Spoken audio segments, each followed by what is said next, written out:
നമസ്തേ. വിഷ്ണുമായ മീഡിയയിലേക്ക് എല്ലാവർക്കും സ്വാഗതം. ഞാൻ ഡാനിരാജ്, കരിങ്കുട്ടിക്കാവ് വിഷ്ണുമായ മഠം, തൃപ്രയ. നമ്മളിപ്പോൾ അടുത്ത സമയങ്ങളിലായിട്ട് നമ്മുടെ ശ്രദ്ധയിൽപ്പെട്ട ഒരു കാര്യം, നമ്മുടെ മഠത്തിൽ വരുന്ന നമ്മുടെ വേണ്ടപ്പെട്ട സഹോദരി സഹോദരങ്ങളുടെ അനുഭവത്തിൽ നിന്ന് നമുക്ക് മനസ്സിലായിട്ടുള്ള ഒരു കാര്യമാണ്, നമ്മൾ എന്തെങ്കിലും ഒരു കാര്യത്തിൽ ഡിപ്പെൻഡഡ് ആയിട്ടിരിക്കുക. വ്യക്തിയിലോ അല്ലെങ്കിൽ കൂടുതലും വ്യക്തികളിലാണ്. നമ്മളൊരു വ്യക്തിയെ മാത്രം ഡിപ്പെൻഡ് ചെയ്ത് ആ സ്നേഹവും സംരക്ഷണവും ഉള്ളത് കൊണ്ടാണ് നമ്മൾ മുന്നോട്ട് പോകുന്നു എന്നൊരു ചിന്ത നമുക്ക് വരിക. അങ്ങനെ വരുമ്പോൾ എന്താന്ന് വെച്ചാല് മനുഷ്യന്മാർക്ക് പല സമയത്തും പല സ്വഭാവ രീതിയാണ്. ഏറ്റവും കൂടുതൽ സ്നേഹിക്കുന്ന ആളുകളെ ആയിരിക്കും അവരെ ഏറ്റവും കൂടുതൽ ഉപദ്രവിക്കുക. അങ്ങനെ നമ്മൾ ജീവിതത്തിൽ ഒരുപാട് ആളുകളെ നമുക്കത് കണ്ടിട്ടുണ്ട്, നമുക്ക് അനുഭവത്തിൽ വന്നിട്ടുണ്ട്. അപ്പം നമ്മൾ എന്താണെന്ന് വെച്ചാൽ പൂർണ്ണമായിട്ടും ഒരു വ്യക്തിയെ, ഒരു മനുഷ്യനെ നമ്മൾ ഡിപ്പെൻഡ് ചെയ്യാൻ പാടില്ല. ഡിപ്പെൻഡ് ചെയ്ത് നമ്മൾ പോയി കഴിഞ്ഞാൽ നമുക്കത് പല രീതിയിലുള്ള പരാജയങ്ങൾ ഉണ്ടാക്കും. മാനസിക മൗഢ്യങ്ങൾ, വ്യതകൾ ഒക്കെ ഉണ്ടാക്കും. അതുകൊണ്ട് നമ്മൾ എപ്പോഴും ശ്രദ്ധിക്കേണ്ട ഒരു കാര്യം വെച്ചാൽ, സ്വന്തം കാലുകളിൽ നിന്ന് നമ്മൾ ഏറ്റവും ആദ്യം സ്നേഹിക്കേണ്ടത് നമ്മളെ തന്നെയാണ്. നമ്മളെ തന്നെ സ്നേഹിക്കുക, നമ്മളിലൊരു ഈശ്വരാനുഗ്രഹം ഉണ്ടാവുക. അപ്പൊ വിശ്വാസം എന്ന് പറയുന്ന വസ്തുതയുടെ അത്യാവശ്യകത അവിടെ വരുന്നുണ്ട്. നമ്മൾ ഒരു പ്രപഞ്ച ശക്തിയിൽ നമ്മൾ വിശ്വസിച്ചുകൊണ്ട് മുന്നോട്ട് പോകുമ്പോൾ നമുക്കൊരു താങ്ങും തണലായിട്ട് ആ ശക്തി നമ്മുടെ കൂടെ എപ്പോഴും ഉണ്ടാവും. മനുഷ്യൻ അങ്ങനെയല്ല. മനുഷ്യൻ നമ്മളെ ഓവറായിട്ട് ഒരു മനുഷ്യനെ ഡിപ്പെൻഡ് ചെയ്യുമ്പോൾ അദ്ദേഹത്തിന്റെ അഭാവത്തിൽ നമുക്ക് ജീവിക്കാൻ തന്നെ പറ്റില്ല.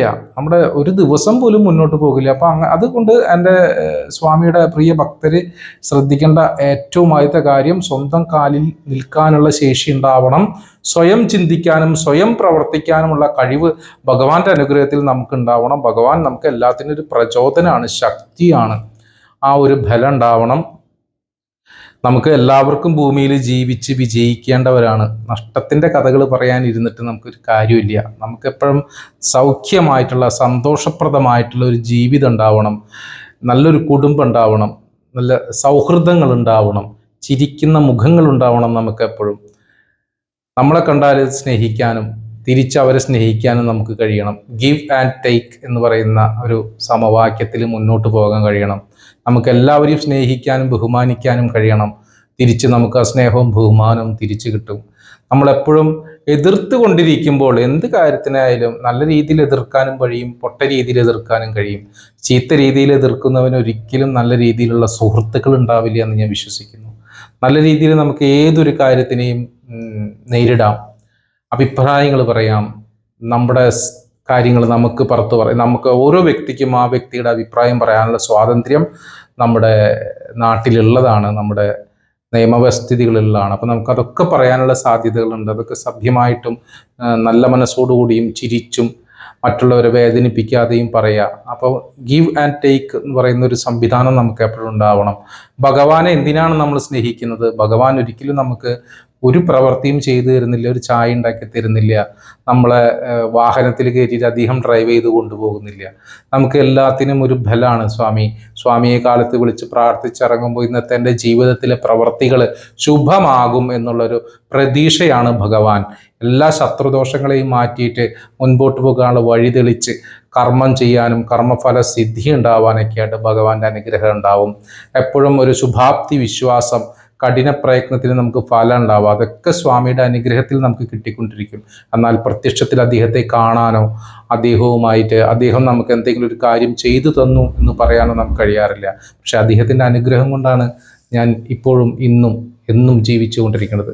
ആ ഒരു അനുഗ്രഹം എന്താണെന്ന് വിചാരിച്ചാലേ, നമ്മൾ എന്നും കാലത്ത് അദ്ദേഹത്തിന് തിരിതെളിച്ച് പ്രാർത്ഥന കഴിച്ചിറങ്ങുമ്പോൾ കിട്ടുന്ന ഒരു കോൺഫിഡൻസ് ആണ്. എനിക്ക് തോന്നുന്നത് ഒരു വിശ്വാസിയുടെ ഏറ്റവും വലിയ ക്വാളിറ്റി കോൺഫിഡൻസ് ആണ്. ഒരു അവിശ്വാസിക്ക് അതുണ്ടെന്ന് എനിക്ക് തോന്നിയിട്ടില്ല. അവിശ്വാസിക്ക് ഒന്നിലും വിശ്വാസം ഇല്ലല്ലോ. നമ്മൾ ആദ്യമേ തന്നെ നമ്മുടെ പിതാവിനെയും മാതാവിനെയും വിശ്വസിച്ചിട്ടാണ് ഭൂമിയിൽ ആദ്യത്തെ ജീവിതം തുടങ്ങുന്നത്. പിതാവും മാതാവും അവരാണ് നമ്മളെ പരിചയപ്പെടുത്തുന്നത്, നമ്മൾ അവരെ പരിചയപ്പെട്ടതല്ല. അവരാണ് നമ്മളെ പരിചയപ്പെടുത്തിയിരുന്നത്, ഞാനാണ് അമ്മ, ഞാനാണ് അച്ഛൻ. അപ്പോൾ തൊട്ട് തുടങ്ങുന്ന വിശ്വാസത്തിൻ്റെ പുറകിലുള്ള ജീവിതമാണ് നമ്മുടെ. ആ വിശ്വാസം അവർ തന്നെയാണ് നമ്മൾ ഏത് മതസ്ഥനാണ്, ഏത് മതത്തിനെ പിന്തുടരേണ്ടവനാണ് എന്ന് നമ്മളെ പഠിപ്പിക്കുന്നതും പിതാവും മാതാവുമാണ്. ആദ്യത്തെ ഗുരുനാഥന്മാർ. ആ ഗുരുനാഥന്മാരെ നമ്മൾ ആദ്യം പ്രണമിച്ചുകൊണ്ടായിരിക്കണം നമ്മുടെ ജീവിതം തുടങ്ങുന്നത്. അതുപോലെ തന്നെ ഭയഭക്തി ബഹുമാനമില്ലാത്ത പുതിയ തലമുറയെ നമ്മളിപ്പോൾ കണ്ടുകൊണ്ടിരിക്കുകയാണ്. വിശ്വാസമില്ലായ്മയാണ് ഭയഭക്തി ബഹുമാനമില്ലാതായത് എന്ന് എനിക്ക് തോന്നുന്നു. എൻ്റെ കാഴ്ചപ്പാടിൽ എനിക്ക് തോന്നിയ കാര്യമാണ്. നമ്മൾ പണ്ട് കാരണന്മാർ പറയും, വീട്ടിൽ ആരെയും പേടിച്ചില്ലെങ്കിലും 4 തൂണിനെങ്കിലും പേടിക്കണം. അതാ വലിയൊരു വാക്കാണത്. നമുക്ക് എന്തിനെങ്കിലും ഒരു ഭയഭക്തി ബഹുമാനം ഉണ്ടാവണം. എന്നാലാണ് ജീവിതം വളരെ സുന്ദരമായിട്ട് മുന്നോട്ട് പോകുള്ളൂ. എന്ത് ചെയ്യുമ്പോഴും തെറ്റാണ് ചെയ്യുന്നത് എന്ന് തോന്നണമെങ്കിൽ ഭയമുണ്ടായിരിക്കണം. അല്ലെങ്കിൽ എന്തും ചെയ്യാം എന്നുള്ളൊരു മനോഭാവമുള്ളവന് ഒരിക്കലും സമൂഹത്തിന് നല്ലൊരു മനുഷ്യനാവാൻ കഴിയില്ല. സമൂഹത്തിൽ നല്ലൊരു മനുഷ്യനാവണം, കുടുംബത്തിൽ നല്ലൊരു ഗൃഹനാഥനാവണം, സഹോദരനാവണം, സഹോദരിയാവണം, നല്ല മനുഷ്യനായിട്ട് ജീവിക്കണം. എന്നാലാണ് നമ്മുടെ ജീവിതം പൂർണ്ണമാവുള്ളൂ. എന്തെങ്കിലുമൊക്കെ ചെയ്ത്, എന്തെങ്കിലുമൊക്കെ വായ്വിട്ട വാക്ക് പറഞ്ഞ്, പ്രവൃത്തി ചെയ്ത്, ദുഷ്പ്രവൃത്തി ചെയ്ത് ജീവിച്ചുകൊണ്ട് ഒരു ഗുണം ഉണ്ടാവുമെന്ന് നമുക്ക് തോന്നുന്നില്ല. ആർക്കും അങ്ങനെ ഒരു ഗുണം ഇതുവരെയും കിട്ടിയിട്ടില്ല. ഒരു മോശക്കാരൻ്റെയും പടം ചില്ലിട്ട് വെച്ച് പൂമാലയിട്ടിട്ട് ഞാൻ കണ്ടിട്ടില്ല. നല്ല നല്ല മനുഷ്യന്മാരുടെയും നല്ല നല്ല വ്യക്തികളുടെയും ജന്മദിനങ്ങൾ നമ്മൾ കൊണ്ടാടുന്നു. ഇന്ന് അയ്യങ്കാളി ജയന്തിയാണ്. അദ്ദേഹത്തിനെ നമ്മൾ നമസ്കരിക്കുന്നു, ബഹുമാനിക്കുന്നു. ശ്രീനാരായണ ഗുരുവിനെ ബഹുമാനിക്കുന്നു. കഴിഞ്ഞ ദിവസം ശ്രീകൃഷ്ണ ജയന്തിയായിരുന്നു. അദ്ദേഹത്തെ നമ്മൾ ബഹുമാനിക്കുന്നു, നമ്മൾ ഇഷ്ടപ്പെടുന്നു. അവരുടെയൊക്കെ നല്ല പ്രവൃത്തിയുടെ ഫലസിദ്ധികളാണ്. ശ്രീനാരായണ ഗുരുദേവനെ നമ്മൾ ഇന്നും ദൈവമായി കാണുന്നത് അദ്ദേഹത്തിൻ്റെ നല്ല വചനങ്ങളാണ്, പ്രവൃത്തിയാണ്. അപ്പോൾ നല്ല വചനങ്ങളും നല്ല പ്രവൃത്തിയുമായി മുന്നോട്ട് പോകാനായിട്ട് വിശ്വാസം എപ്പോഴും നമുക്ക് ഒരു വളരെ വലിയ ശക്തിയായിട്ട് നമ്മുടെ കൂടി ഉണ്ടാവും. വിശ്വാസിക്ക് ഒരിക്കലും അപമര്യാദയായി ഒരു വ്യക്തിയോടും പെരുമാറാൻ കഴിയില്ല. അവിശ്വാസിക്ക് എന്തും കഴിയും.